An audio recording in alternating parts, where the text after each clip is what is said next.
उनको बंधुआ मजदूर बना लेगी। और मैं हमारे आदिवासी भाइयों को अभी भी बार बार जब भी कहीं भी जाता हूं तो बोलता हूं कि शराब के नशे से बाहर निकलो मेरे भाई। अभी भी हम लोग आजादी के 70 साल बाद भी अभी भी यहाँ न तो रोजगार की कोई सुविधा। आप बताओ, संविधान में बाबा साहब अम्बेडकर ने बराबरी की बात कही, आर्थिक बराबरी की, लेकिन आज भी हम आजादी के 70 साल बाद भी अभी भी 100 साल पीछे चल रहे हैं शहर की तुलना में। आज भी हमारा समाज का व्यक्ति महुए की दारू, हंडिया पीकर अभी भी नशे में डूबा हुआ है। अभी उसको पता ही नहीं कि हमारे साथ क्या हो रहा है। अभी हमारे बुंदेलखंड के साथी लोग आए हुए मेरे पास, कुछ दिन पन्ना जिले के कुछ आदिवासी भाई आए। मैंने कहा देखो, हमारे पास जीने के लिए या तो मरो या मारो, कोई विकल्प नहीं बचा। अगर आप संघर्ष नहीं करोगे तो जमीन में कहां चले जाओगे पता ही नहीं चलेगा, क्योंकि यहाँ से विस्थापित करेगी सरकार, हटाएगी तुमको। बड़े बड़े शहर में दिल्ली, भोपाल, मुंबई जैसे शहर में जाओगे तो वहां मच्छर तुमको डेंगू मलेरिया से मार देगा, और वहां पे मार देगा और कुत्ते की मौत मारे जाओगे। इससे अच्छा कम से कम लड़ के मरेंगे तो इतिहास में दर्ज किया जाएगा कि हमारे आदिवासी समाज ने बिरसा मुंडा की तरह लड़ा, टंट्या भील की तरह लड़े, गुंडाधुर की तरह लड़े, सिद्धू कानू की तरह लड़े। और कम से कम हमारे धार झावा बड़वानी में जब हमारे आदिवासी लोग अपने समाज के लिए लड़ते हैं, समाज के लिए लड़ते लड़ते शहीद हो जाते हैं, देख पत्थर की मूर्ति लगा के गाता बाबा बोलते हो, गाता बजा लगा के पूछते हैं।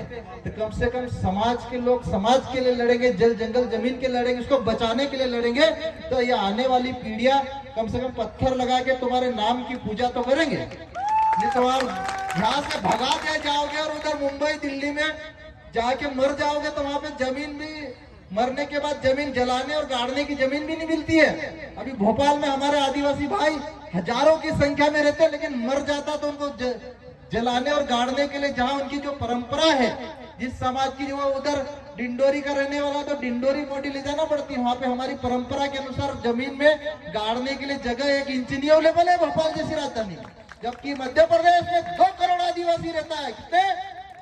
2 करोड़ आदिवासी। लेकिन ये समाज एकजुट नहीं है। हमने पिछले 10 साल से संघर्ष किया। आज जयेश के माध्यम से हमने भील, भिलाला, पटलिया, बारेला, मुंडा, संथाल, उरांव, प्रदेश के 700 आदिवासी जातियां है, उपजातियां समुदाय है, जो आज अलग अलग जातियों में बटा, उसको एक करने का काम किया है। और आज जयेश के माध्यम से एक लाइन लिख दी जाती सोशल मीडिया पे तो प्रदेश की राजधानी में हेडलाइन बन जाती है। जयेश की ताकत है मेरे भाई। आज आदिवासियों के लिए कौन लड़ रहा है? आज आदिवासियों के लिए जयेश संगठन बिना समाज से कुछ मांगे, हमको कुछ नहीं चाहिए समाज से। हम ये चाहते हैं कि समाज जल जंगल जमीन की रखवाली करने वाला, इनके पुरखे इनके लिए शहीद हो गया। आज टंट्या मामा नहीं लड़ा होता हमारे लिए, बिरसा मुंडा हमारे लिए नहीं लड़ा होता, वीर गुंडाधुर नहीं लड़े होते, सिद्धू कानू नहीं लड़े होते, आज शंकर शाह, रघुनाथ शाह नहीं लड़े होते तो ये अपने पास जमीन की 1 इंच नहीं रहती मेरे भाइयों। हमारे पुरखे हमारे लिए शहीद हो गए और हम लोग आज लड़ने की बजाय महुए की दारू पी के हम सो रहे हैं। तो आज भी मेरे आदिवासी समाज से, मेरे भाइयों से मैं कहना चाहता हूं, अगर ये जमीन बचाना है, समाज का अस्तित्व बचाना है, तो हमको जागना पड़ेगा, लड़ना पड़ेगा।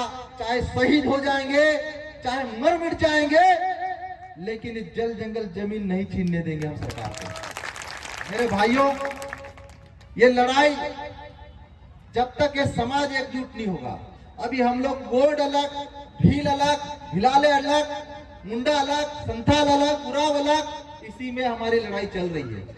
मैं बोल रहा हूं मेरे भाइयों, जिस दिन हमारे देश के ये 700 आदिवासी समाज समुदाय एक हो गए, एक मंच पर आ गए, तो सरकार 1 इंच जमीन नहीं छीन पाएगी आपसे। आज हम अलग अलग है, इसलिए इनके लिए आदिवासी से ज्यादा महत्वपूर्ण टाइगर हो गया, आदिवासी से ज्यादा महत्वपूर्ण इनके लिए शेर, चीता, भालू, बकरी, मुर्गी, ये सब हो गए। लेकिन आदिवासी मायने नहीं रखता, क्योंकि सरकार को पता है कि वोट लेना है, इनको हंडिया पिलाओ, दारू पिलाओ, थोड़ा वो मुर्गा खिलाओ, मच्छी खिलाओ, वोट तो दे देगा ये। जिस दिन अपन वोट की कीमत मुर्गे, मच्छी, दारू में बेचते रहेंगे, कभी हमारे समाज के जल जंगल जमीन की रक्षा नहीं हो सकती। ये दिमाग में डाल लो आप लोग। और मैं आप सभी भाइयों से यही कहना चाहता हूं, मुझे सौभाग्य, मैं आप लोगों का धन्यवाद अर्पित करता हूं कि मुझे कम से कम रायसेन की इस धरती पर, सिलवानी की इस धरती पर कम से कम आप लोगों से मिलने का सौभाग्य मिला।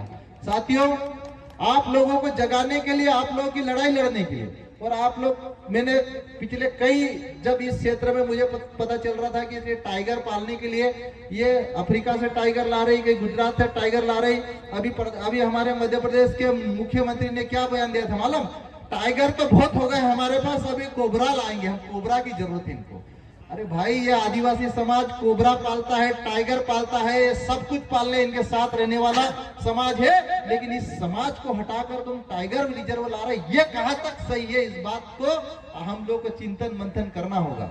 और मैं मध्य प्रदेश सरकार से भी ये कहना चाहता हूं कि आज आप लोगों को बताना चाहता हूं साथियों, कि मध्य प्रदेश में कम से कम 2000 आदिवासी गांवों को ये सरकार, मोदी सरकार और मोहन यादव सरकार हटाने की तैयार कर रही है। अभी बुंदेलखंड में केन बेतवा लिंक के नाम पर कई सैकड़ों गांव, आदिवासी गांवों को हटा रही सरकार। अभी हमारे धार, झाबा, बड़वानी में, मंडला, डिंडोरी में बांध परियोजनाओं के नाम पर सैकड़ों गांवों को हटा रही सरकार। उधर कहीं मंडला में सोना मिला, सिंगरौली में सोना मिला, उधर ग्रेफाइट मिला, बैतूल में यूरेनियम मिला। ये सब खनिज जो है आदिवासियों की धरती के नीचे है। और सरकार को ये 10% विकास दर ले जाने के लिए चाहिए खनिज। और समाज अगर एकजुट नहीं हुआ, महुए में डूबा रहा, तो तुम्हारा अस्तित्व